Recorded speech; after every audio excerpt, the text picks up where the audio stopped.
Hey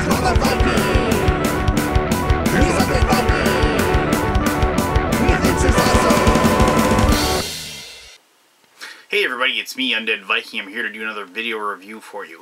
The game that I am reviewing today is a game called Duel of Legends, and this is a game that is actually strangely near and dear to my heart. Not so much because of the game, which is fun, mind you, but because the game was designed by a person that I now consider my friend.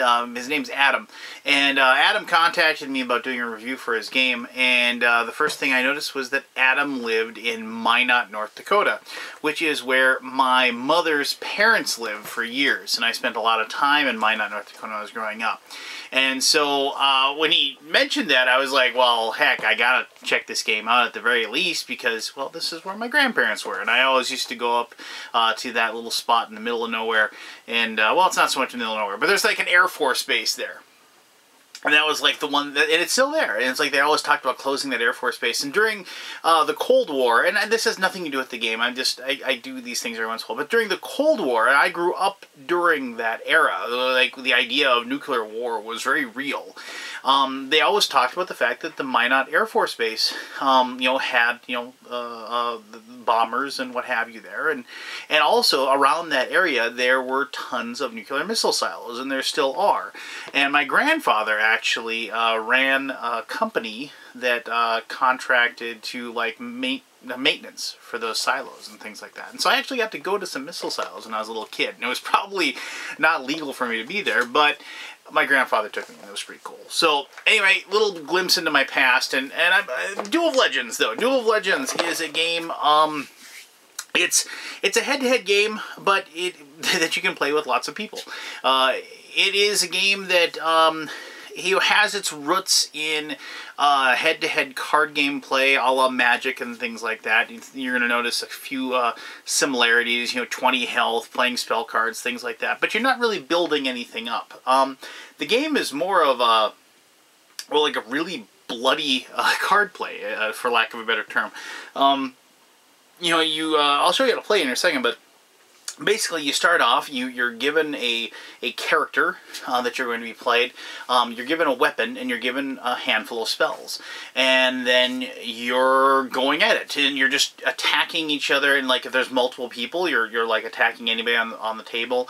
You can play teams, you can play 3 against 1, like give that one person more spells or more health and things like that. And one of the really cool things I really enjoyed about the game was that it has like all these different variants and all these different options that you can play with and play around with as far as the game is concerned. It's like it's not so much abstract because it's definitely a fantasy themed game, but there has some abstract mentality to it, if that makes any sense to you. But I have a feeling it'll make more sense to you once I show you how to play the game. So I'm going to show you, as always, Duel of Legends and how to play, and then we'll come back here and I'll tell you more about why I like the game and why I think maybe you would like the game. Maybe you should pick up a copy. Alright, here we go. Alright, what you see in front of you here is Duel of Legends. Well, this would be like what you see in the middle of the board, and this would be your personal player board for when you start playing. And everybody would get one of these. Obviously, you get a bunch of these with the game. And the game can handle, well, Adam has said it can handle pretty much any number. I mean, I think 4 to 6, we've played that number quite a bit. I've also played head-to-head against a lot of people, and like, with any number, really, I've had a lot of fun with it. But anyway, so there's these 4 different decks of cards, weapon cards, a defense card, a class card, and a spell card. Spell cards are the ones that you're going to be monkeying with the most, mostly because at the very beginning of the game, you get randomly handed a class card. And class cards are just exactly what you might think. It's a Vampire Lord, or a Cleric, or a Nightblade, or a Ranger, and so on and so forth. And each one of these will have like a certain ability here. So if you do not damage player during your turn, or you lose a turn, you take 1 bleed damage. So like the Vampire Lord needs to feed. Every time you damage player, you gain 2 life. So you need to be attacking. Like here, the Battle Mage. Do not draw a defense card. You draw 4 spell cards instead of the game. Always draw at least 1 spell card during the spell draw phase. It's like +1 to the attack rating of your weapon if you're the knight, +1 to your defense rating of your defense item. Only draw 2 spells at the start of the game.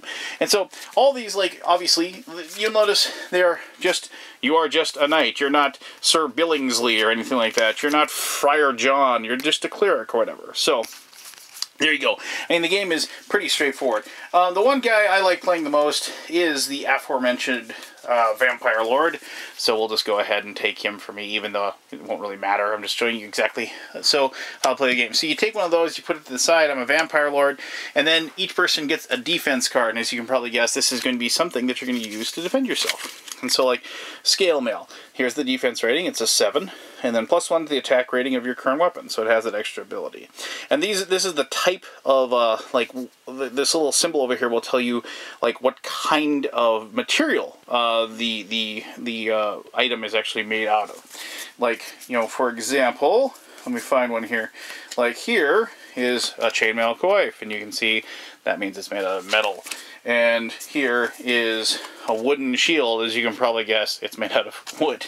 But certain things like a leather helmet, you can see there's the little, so it's made out of cloth and things like that. And so you just, some of these are like obviously better than others, but all of them just kind of are, you know, they are what they are. You know, I mean, it's just as far as what they can do. So +2 defense rating if blocking attack for a bow or a crossbow, but it already has a 6. Now you might be thinking, well, can I have an armor and a shield? Well, no, you only get one of these things, which might seem a little silly, but it is what it is. So like a steel breastplate, it's a 10.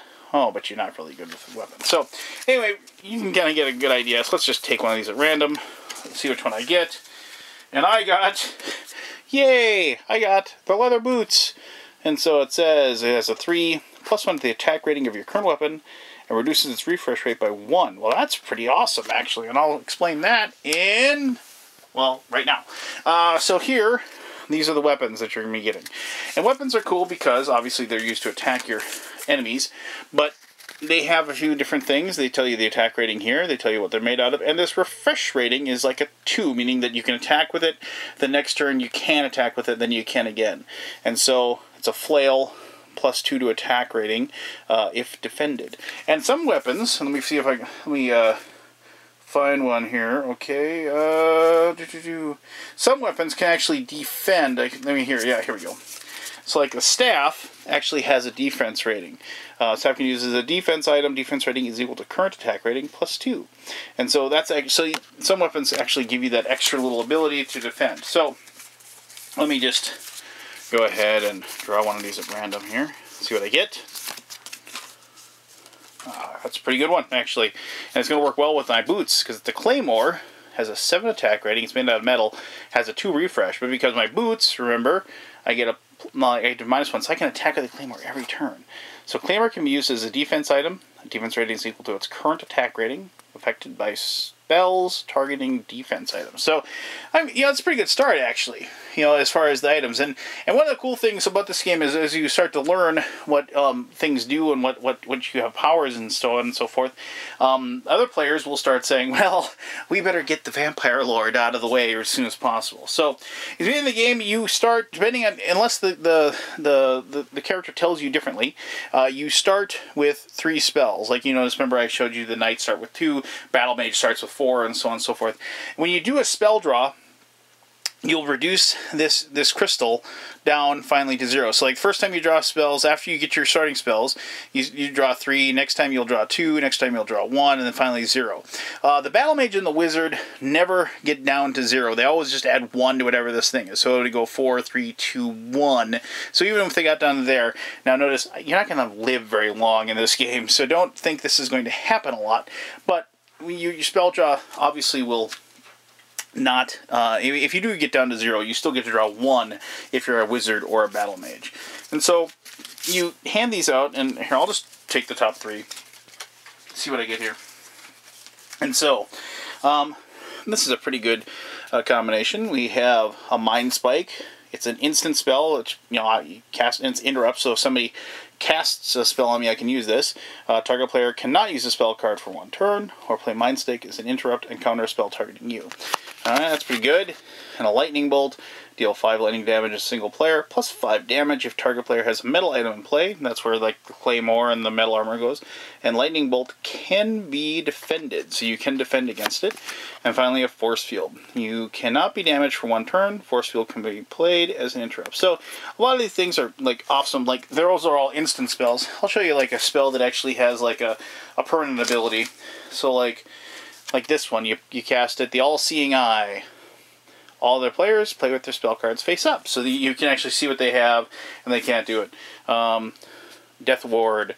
You take extra 2 damage from spells. Obviously, this is not good. This is something that you cast on somebody else, and you put it in front of them. You wouldn't cast this on yourself. So you cast that on somebody else, and you can do more damage to them. Some spells are like enchantments, like Corrode Armor. Permanently reduces target defense item rating by 3, so you can cast that on somebody's really good armor, like remember that steel breastplate I showed you and things like that. And of course, and there's always like healing spells as well, and so on and so forth. So everybody is going to get their spells. They're going to look at their spells, and you figure out whoever is going to be the first player. And you just go about, and you can do 3 things, and you have to take an action. You can't just do nothing. Most often, like, you'll be casting a spell, or you'll be attacking somebody with your weapon. And if you can. Now, if this, and like, as with any game, it's like, if I didn't have the power of the boots to allow me to do, as soon as you attack with them and you can't use it, you'd spin it back, and then the next turn you could, things like that. So you just pick a person. If you're facing just head-to-head, you would just say, you there on the other side of the table, I'm going to cast a lightning bolt on you. And then so you play that, and then they decide if they're going to defend and things like that. You can also, if you have a special ability, like some characters will have a special ability they can do on their turn, they can use that as their action. And you can also, if you want, you can discard an item to draw another item from the same deck. So like if you didn't like your weapon, you could discard your weapon and draw another weapon from the deck. You can't do that with your class, obviously. Once you're your class, you can't change that. Now you might be wondering what these dice are over here. The dice, you never roll dice. The damage that you do is like a fixed amount and adjusted by whatever. But like say you cast an enchantment, and blue is positive and red is negative. So like if you enchanted your leather boots to like that corrosion spell, somebody like cast that on my leather boots, then I have a -3 to the rating. So you place that on there just to represent the fact that you have a lowered rating on that, to remind yourself. There are other spells that you can use to like get rid of that, and so on and so forth. Now the one interesting thing about when let's say somebody attacks me. I attack somebody and they decide that they want revenge on me or what have you. And so they go ahead and they have a Warhammer as their attack. And so they're going to attack me with the Warhammer. It says +3 attack rating if defended, and it has attack rating of 9. Oh my gosh. So it's going to do 9 points of damage to me. Well, I'm not crazy. I'm not going to let that damage... I'm not going to let them just do 9 points of damage to me and not defend against it. But I'm going to have to defend against it, so it's going to get that +3. So it's going to be up to a 12. And I have to use something to defend against it.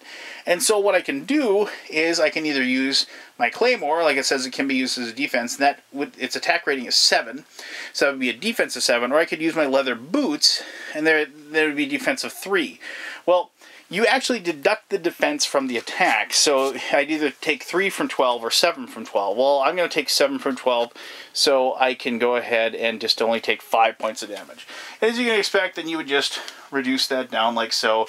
But because the attack did more damage than my weapon, it's broken. And so I have to turn it over, and now it's busted. There are spells you can use that can fix it, but most likely what you're going to end up doing is you're going to end up discarding it and drawing another one as soon as you possibly can. And the same thing goes for your armor.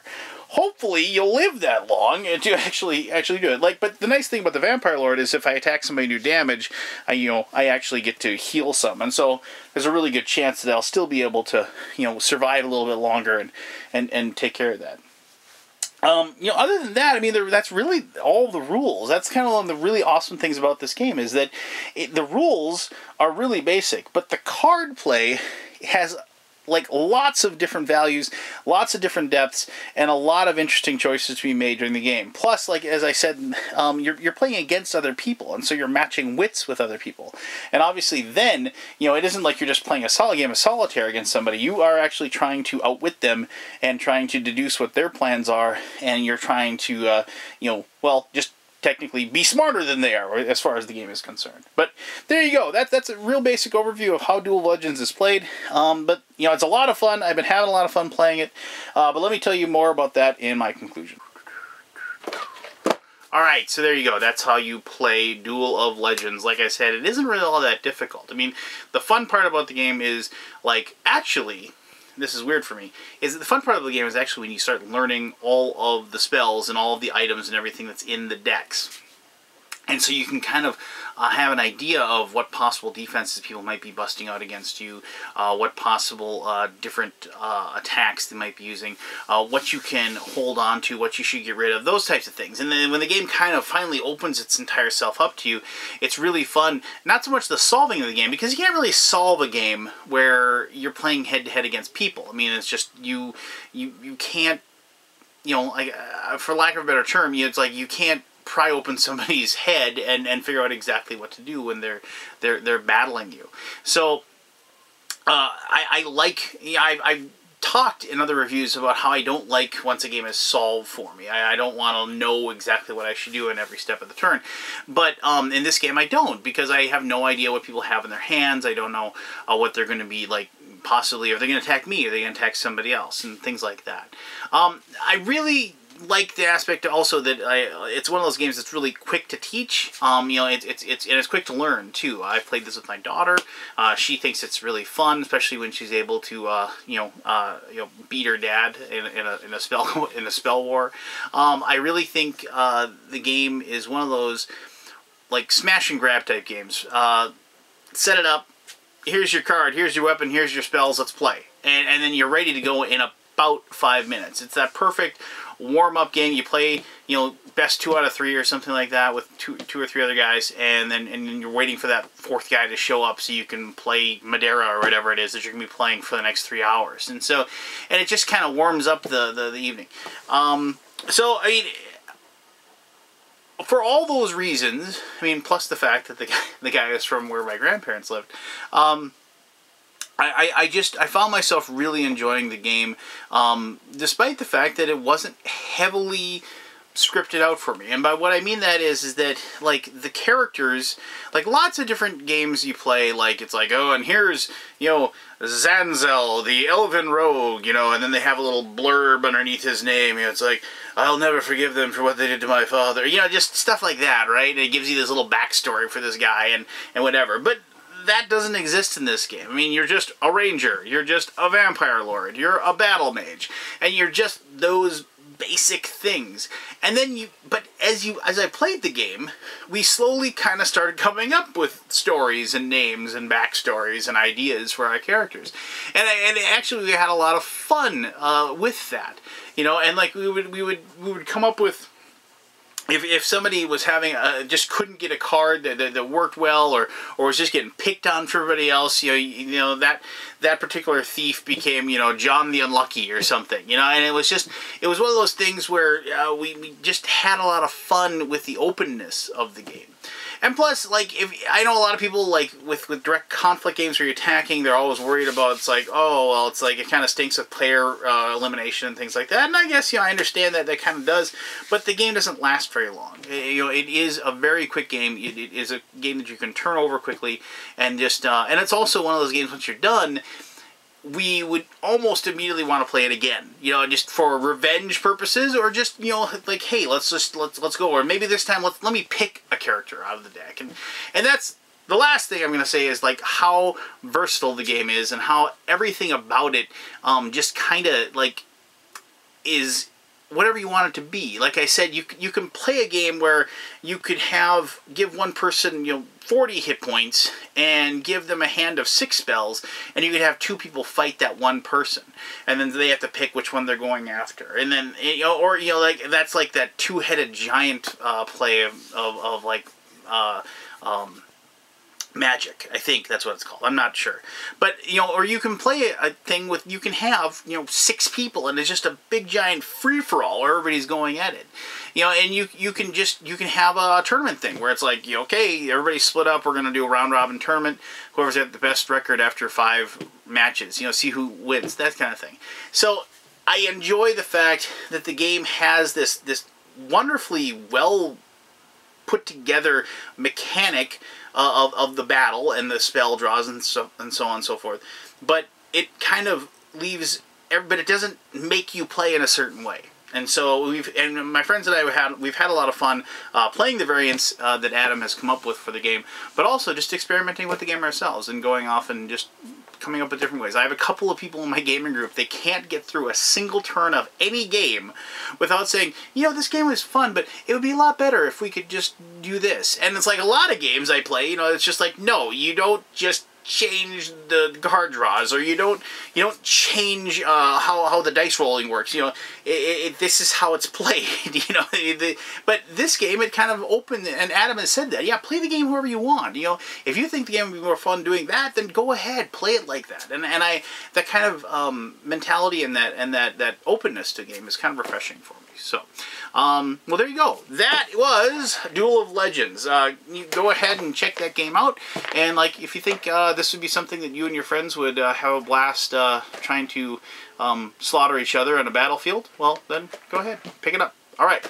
Well, thank you very much for your time, for watching my video, as always. I greatly appreciate it. And if you have any questions about the game, or perhaps there's a game you'd like to see me review, or anything else, by all means post that, and I'll try to answer those questions or comments to the best of my ability. Well, until next time, this was Undead Viking, and as I said, thank you very much. You have yourself one awesome day. All right, bye-bye.